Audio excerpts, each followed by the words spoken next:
Have you ever faced a financial emergency, unexpected medical bills, sudden car repairs, or a sudden job loss? Life has a funny, if not slightly inconvenient, way of throwing curveballs at us when we least expect it. That's where the concept of an emergency fund comes into play. It's a financial buffer, a safety net if you will, designed to cover those surprise expenses that can otherwise throw our budget off balance.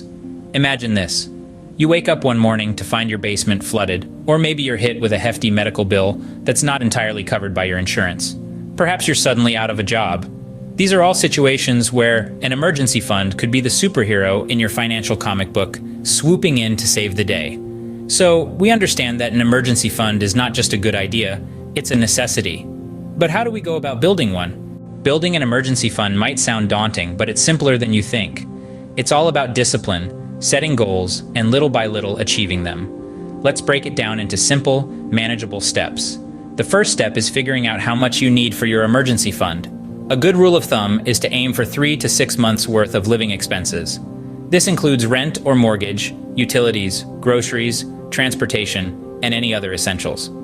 Take a moment to calculate this amount. It might seem like a big number, but don't worry. We'll tackle it one step at a time. Once you've determined your target amount, the next step is to decide how much you can realistically set aside from each paycheck. Be honest with yourself here. It might be tempting to aim high, but remember, the goal is consistency. It's better to commit to a smaller amount that you can consistently save than to aim too high and fall short. Now, the third step is to open a separate savings account for your emergency fund. This is important because it helps to separate your everyday spending money from your emergency fund. Plus, it's satisfying to watch your savings grow. The fourth step is to automate your savings. Most banks offer automatic transfers from checking to savings accounts. Set this up so that the moment your paycheck hits your account, your designated savings is automatically transferred to your emergency fund. This way, you won't even have to think about it. Your savings will grow automatically and effortlessly. And finally, the fifth step is to keep going. Building an emergency fund is a gradual process. Don't get discouraged if progress seems slow. Remember, even small contributions can add up over time. Celebrate your milestones, whether it's saving your first $100, reaching the halfway mark, or finally hitting your target amount. Remember, building an emergency fund is not a sprint, it's a marathon. It's about consistency and patience.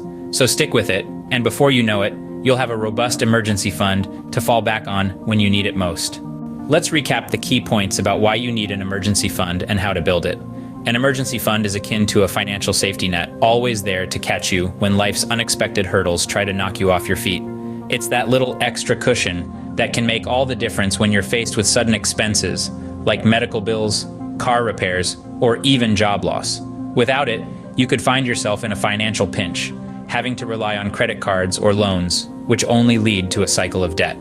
Now, how do you go about building this financial safety net? It's not as daunting as it might seem. First, you need to determine the amount you need to save. A good rule of thumb is to aim for 3 to 6 months worth of living expenses. This should cover your basic needs like rent or mortgage, groceries, utilities, and other essentials.